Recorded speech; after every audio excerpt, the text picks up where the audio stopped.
29 avril. Luc chapitre 24, verset 13 à 53. Le même jour, 12 de ses disciples se rendirent à un village nommé Emmaüs, à 200 kilomètres de Jérusalem. Ils s'entretenaient de tous ces événements. Pendant qu'ils s'échangeaient ainsi leurs propos et leurs réflexions, Jésus lui-même s'approcha d'eux et les accompagna. Mais leurs yeux étaient incapables de les reconnaître.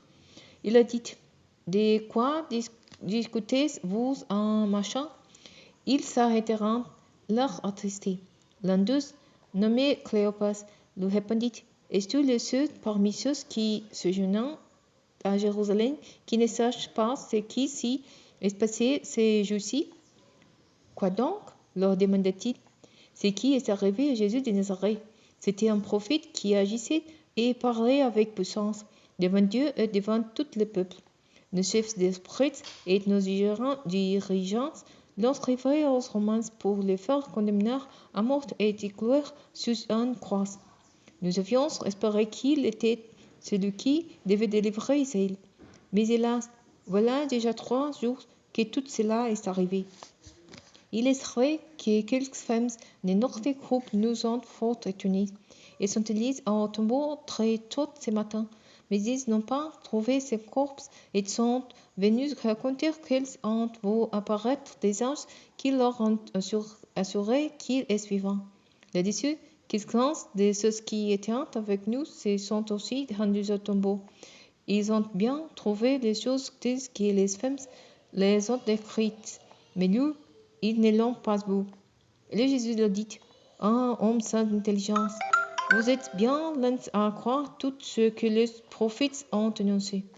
Le Messie ne devait pas souffrir toutes ces choses avant d'entrer dans sa gloire. » Los, commençant par les livres des Moïse et parcourant tous ceux des prophètes, Jésus leur expliqua ce qui s'est rapporté dans toutes les Écritures.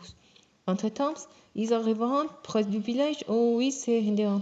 Jésus sembla vouloir continuer sa route, mais il se retira avec une vive insistance en disant, « Reste donc avec nous, tu vois, les jours baissent et le soir approche. » Alors il entra dans la maison pour rester avec eux.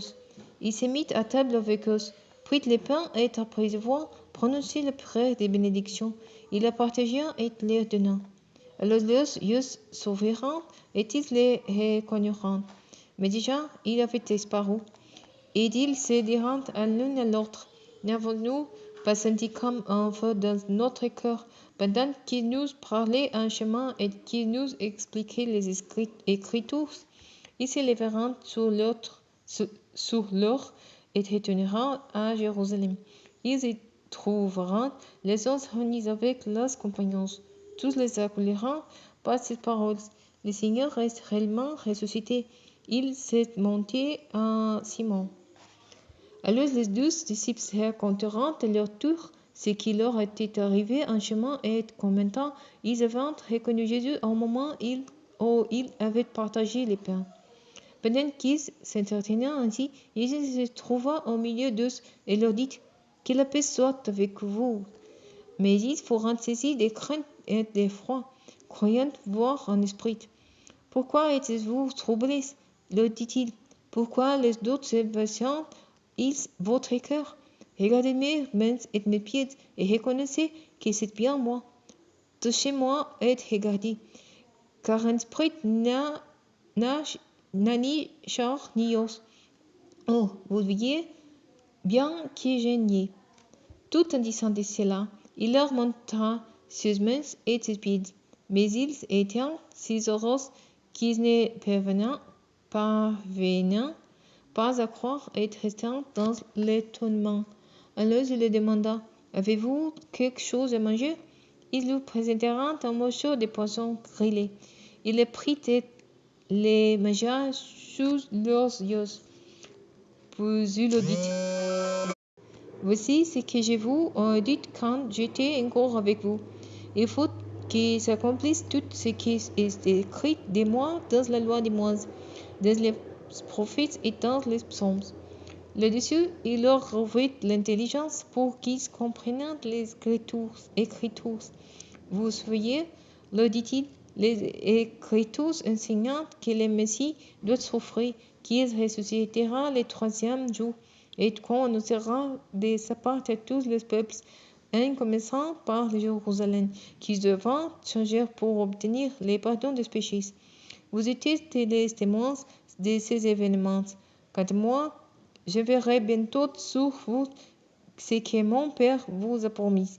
Vous donc, restez ici dans cette ville jusqu'à ce que vous soyez revêtus de la puissance d'un autre. Par la suite, il les amène alors de la ville jusqu'aux environs de Béthanie. Et là, élevant ses mains, il les bénit. Pendant qu'il les bénissait, il les quitta et fut élevé au ciel. Quant à eux, après l'avoir adoré, ils s'étonnèrent à Jérusalem, le cœur rempli de joie. Là, ils se retrouvèrent à toute heure dans la cour du temple pour leur dire